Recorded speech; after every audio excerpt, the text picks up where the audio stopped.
அபிராவணன் அப்படிங்கிற வலையொலி, இந்த அபிராவணன் ஊடகம், களத்தில் சந்திப்போம் என்ற ஊடகம், இவை அனைத்தும் எந்த ஒரு அரசியல் கட்சியினுடைய பின்புலமும் இன்றி தனிச்சையாக ஒரு அரசியல் விழிப்புணர்வை ஏற்படுத்தக்கூடிய, ஒரு அரசியல் விழிப்புணர்வுள்ள ஒரு இளைய சமுதாயத்தை படைக்கக்கூடிய ஒரு தன்னலமற்ற நோக்கத்தோடு இயங்கிக் கொண்டிருப்பவன் தான் இந்த அபிராவணன் ஊடகம்.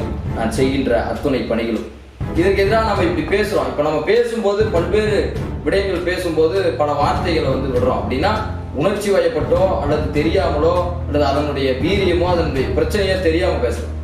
என் மக்களின் மீது இருக்கக்கூடிய நலனின் அடிப்படையில் தான் பேசுறோம். அதனால் நான் எனக்கு ஏற்படக்கூடிய பிரச்சனைகளை சந்திக்க தயாரா இருக்கேன். வழக்கு போடுவியா, மயிரா போச்சு, பிரச்சனை இல்லை. வழக்குகளுக்காக அஞ்சுவர்கள் இல்லை, வழக்குகளை பார்க்காமல் இல்லை.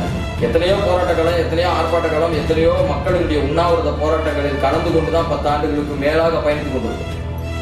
13-14 வயதுல இந்த அரசியல் களத்துக்கு இன்று வரை என்னுடைய சுய லாபம் இன்றி என்னுடைய வருமானத்தை விட்டுவிட்டு என்னுடைய உழைப்பை, என்னுடைய அறிவை, என்னுடைய திறமையை, என்னுடைய வேலையை எல்லாவற்றையும் இந்த களத்துக்காகவும் இந்த மக்களுக்காகவும் தியாகம் பண்ணக்கூடிய ஒரு சூழலில் தான் நின்று கொண்டிருக்கிறோம்.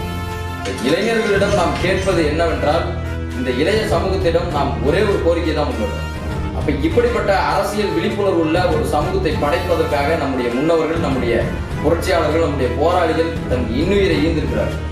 அப்படிப்பட்ட ஒரு காலகட்டத்தில் நம்முடைய இளைய சமூகம் இந்த சினிமா நடிகர்கள் பின்னாடி, கூத்தாடிகள் பின்னாடி போகாம இந்த எஸ்ஐஆர் போன்ற திட்டங்கள் என்ன சொல்லுது, இந்த எஸ்ஐஆர் இருக்கக்கூடிய பிரச்சனை என்ன, இதெல்லாம் படிக்கணும்.